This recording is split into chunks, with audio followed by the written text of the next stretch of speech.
Il se passe quelque chose d'extraordinaire dans le monde et François de Beaulieu est là aujourd'hui pour nous le rappeler. Bonjour François. Bonjour Clotilde et bonjour à vos auditeurs. François, ça fait maintenant 2 ans et demi, d'ailleurs suite à une expérience ici même à Canalem, que vous avez cette capsule qui s'intitule « Il se passe quelque chose d'extraordinaire dans le monde » qui est diffusée via Facebook, ma foi avec beaucoup de succès. Qu'est-ce que vous présentez au sein de ces capsules-là? Qu'est-ce qui se cache derrière ce titre merveilleux? Eh bien écoutez, tout d'abord, c'est vrai que je suis heureux d'être ici aujourd'hui parce que c'est vrai que c'est ici même que j'ai fait mes débuts avec cette belle émission. Alors, le titre, effectivement, est radieux, et ce qu'il se passe derrière, c'est simplement que notre monde, notre quotidien est souvent alimenté, recouvert par des mauvaises nouvelles dans tous les secteurs qu'on peut imaginer. Alors, le jour où je suis venu ici faire mes débuts, je me suis proposé comme défi, eh bien, de chercher jusqu'à ce que je trouve des innovations, des initiatives qui font une différence heureuse dans la vie des gens. Eh bien, le croirez-vous, chaque semaine, effectivement, depuis janvier 2016, chaque semaine, c'est l'occasion, à travers une chronique, à travers un entretien, de découvrir ces innovations, ces initiatives qu'on ne pourrait pas imaginer autrement. Et moi, je vous ai proposé de venir nous en partager quelques-unes. Et je voudrais que vous nous présentiez cette première initiative heureuse qui nous vient, je pense, de France. Absolument, ça nous vient de France, mais fondamentalement, vous allez le réaliser très vite, ça pourrait se passer dans bien des pays. Alors de quoi s'agit-il? Une jeune femme, une jeune journaliste, réalisatrice de talent, un jour a décidé eh bien, de s'engager avec son époux dans une démarche que nous allons découvrir. Je vais vous proposer des extraits de l'entretien que j'ai réalisé avec elle. Et vous allez voir, c'est ce dont elle va nous parler là, maintenant. Eh bien, c'est le début d'une histoire étonnante, d'une histoire que j'ai trouvée inspirante. Alors, je vous propose de l'écouter. Et puis ensuite, nous irons plus loin dans cette aventure. D'accord. C'était il y a 1 an, tout pile.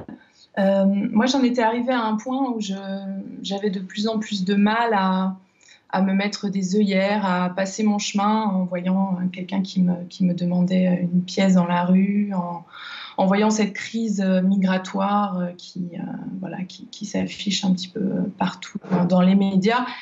Ça me devenait insupportable de faire comme si de rien n'était, mais j'avoue que je n'avais pas de solution, je ne savais pas comment faire, quoi faire, comment agir. Et puis, un jour, j'ai vu une annonce postée sur Internet par Judith Akienne, qui a fondé l'école TOT, qui est une école diplômante à destination des réfugiés et des demandeurs d'asile. Je suivais les activités de cette école et Judith a posté une annonce car 2 de ses étudiants demandeurs d'asile recherchaient un hébergement pour quelques nuits. Et voilà, sans trop réfléchir, j'ai envoyé un message en disant que nous avions une chambre. Et là, tout est allé très vite. Abdelak est arrivé chez nous le lendemain matin. Voilà. Abdelak est un jeune exilé, un jeune migrant, communément appelé migrant tchadien, qui a quitté son pays très très jeune, à 14 ans. À ce moment-là, j'ignorais tout de lui, il ignorait tout de nous, et j'ai ouvert ma porte et ça a été le début d'une histoire incroyable. Dès le lendemain matin, comment s'appelle cette femme? Alors, il s'agit de Julia Montfort, une jeune réalisatrice de talent, comme je le disais. Évidemment, à travers son travail de réalisatrice, elle est confrontée à ce que l'on appelle les enjeux de société. Elle a réalisé et elle continue de réaliser pour l'équipe de Public Sénat en France des reportages documentaires dans le cadre de Les Dessous de la mondialisation. Et j'ai vu certains de ces reportages qui sont absolument surprenants. Alors, elle vient de nous expliquer donc le début d'une histoire incroyable, mais avant de la laisser poursuivre, j'ai voulu donner la parole à Abdelak, donc ce jeune Tchadien, qui va nous expliquer comment lui a vécu son arrivée chez Julia et chez le compagnon, le conjoint de Julia. En fait, tout d'abord, moi, j'ai trop fier de Julia et Cédric. J'ai trop content. En fait, moi, j'ai vécu une situation trop difficile En fait, j'ai vécu au Libye dans les familles et en France aussi dans la famille. Et ça change beaucoup, c'est pas pareil, ça change beaucoup, beaucoup, beaucoup, beaucoup. Et moi, je suis trop, trop, trop content de Julia et Cédric. J'étais dans les rues, même comme vous dites, j'étais dans les rues, c'était trop difficile. Il y a des froids, il y a de l'eau, il y a même manger aussi de temps en temps. Ils amènent les manger, parfois il n'y a pas de manger. Et ça, j'ai vécu une situation qui est trop difficile pour moi. Et j'ai rencontré Cédric et Julia, je suis très fier d'eux.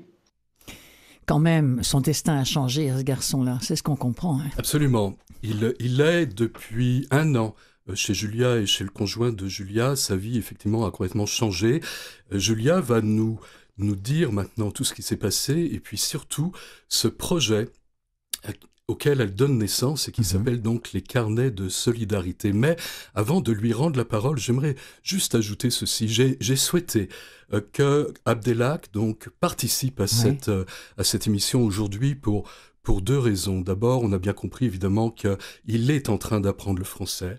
Mais pour moi, il était important qu'il puisse prendre la parole parce qu'il aura rarement eu l'occasion dans sa vie jusqu'à présent de parler de lui-même.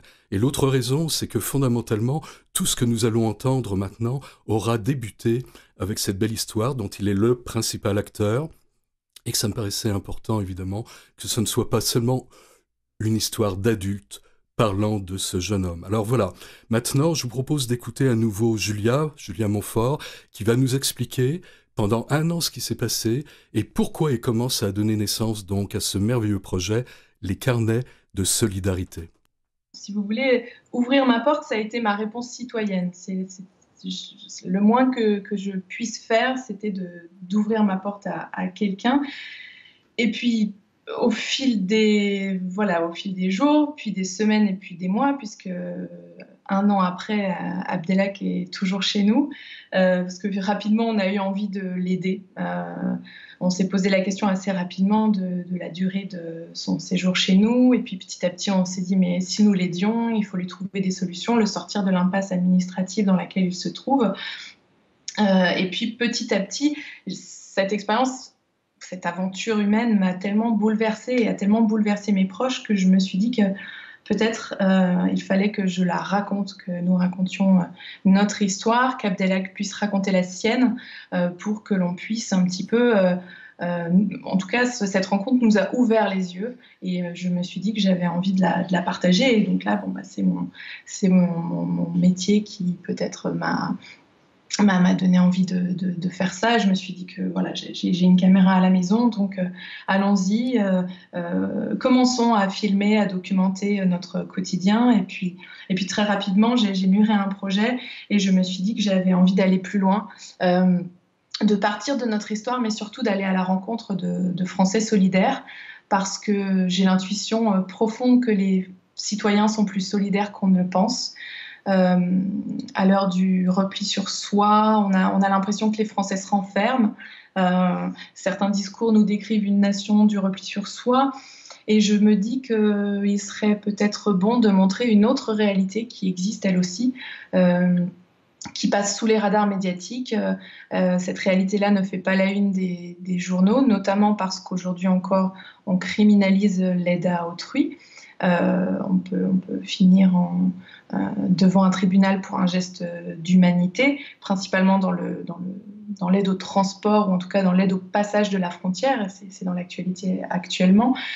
Donc je me suis dit que ces gens-là, malgré tout, j'avais envie d'aller à leur rencontre et que peut-être ils accepteraient de me parler, de me raconter leurs histoires. Et j'ai donc lancé ce projet des carnets de solidarité pour essayer de mettre la lumière sur ces compagnons de l'ombre. L'idée, c'est de partir sur alors moi, je fais un pas de côté parce qu'habituellement, je travaille pour la télévision. Mais j'ai envie de lancer un projet qui va s'écrire chemin faisant, au fur et à mesure. J'ai pas envie de rentrer dans un moule, d'un format de documentaire. Donc ça va se présenter sous la forme d'une web série documentaire qui sera hébergée sur YouTube et qui va se décliner sous la forme d'épisodes, probablement une dizaine pour la première saison.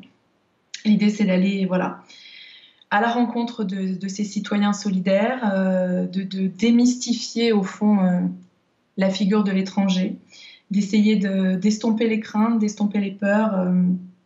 Enfin, il y a tellement de choses et tellement de chapitres possibles sous cette thématique de la solidarité, de l'hospitalité, que je pense qu'on est parti pour peut-être plus d'une saison des carnets de solidarité.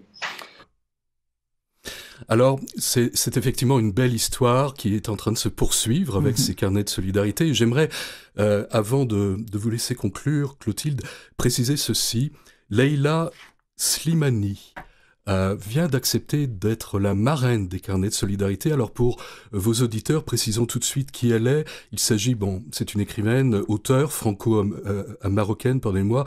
Elle a eu le prix Goncourt en 2016, mais elle est également la représentante personnelle du président français Emmanuel Macron pour la francophonie. Alors je crois que cela est de bon augure et qu'on peut souhaiter effectivement à Julia, à Abdellah et à tous ceux qui vont participer à ces carnets de solidarité, la plus belle des aventures. Merci beaucoup et j'invite nos auditeurs à découvrir vos capsules. Il suffit d'aller sur Facebook et de faire François H. Beaulieu où il se passe quelque chose d'extraordinaire dans le monde. Sous le nom de l'émission, il y a une page qui lui est dédiée. Merci.